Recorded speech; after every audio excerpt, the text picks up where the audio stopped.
এই ভাইয়া কল দিছে। ধরো। হ্যালো ভাইয়া। হ্যালো মোনা, কোথায় তুই?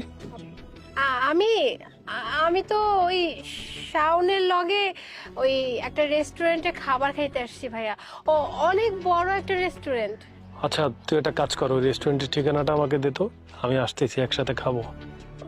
ভাইয়া ভাইয়া শোনো, মানে আ- আমাদের না খাওয়া দাওয়া প্রায় শেষ বুঝছো, মানে আমরা উঠবো আর কি। আর তুমি যদি এখন চলে আসো তাহলে তো তো তোমার সাথে দেখা হবে না। তাই বলছিলাম কি, পরে আসো একদিন, একসাথে খাবো নে। আচ্ছা, সমস্যা নেই, তুই একটা কাজ কর, ওই অ্যাড্রেসটা আমাকে দে, তোর সাথে একটু দরকার আছে আমার। ভাইয়া আমি তো তোমার বলছি যে আমাদের খাওয়া দাওয়া প্রায় শেষ, আমরা উঠে যাব।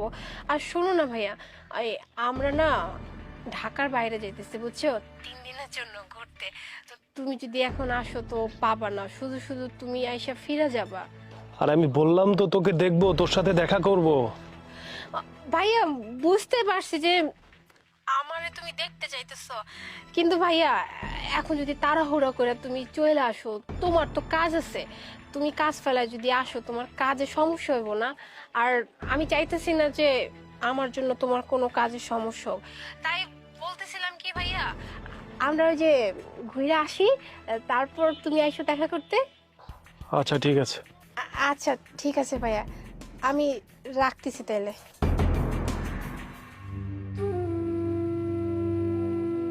আচ্ছা, তুমি আমার জন্য বাইরে তুমি স্বাগতা কইলা কেন? তুমি আমার জন্য অনেক কষ্ট করতেছো তাই না? আমার লগে থাকতে কি তোমার অনেক বেশি কষ্ট হয়? কি করব বলো, আমার ভাই যদি জানতে পারে যে আমি এমন অবস্থায় আছি, আমি ভর্তা দিয়ে ভাত খাইতেছি, আমার ভাই না সহ্য করতে পারবে না। আমার ভাই অনেক কষ্ট পাইবে। আমার ভাই আমারে অনেক অনেক ভালোবাসে, কিন্তু আমি চাইতেছি না আমার ভাইয়ের কাছে তোমাকে ছোট করতে। এর জন্যই আমি ভাইকে কোনো রকম মিথ্যা বইলা ভাইকে বুঝাইছি।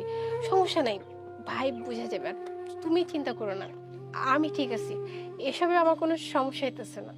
তুমি খাও। তুমি আসলে অনেক ভালো।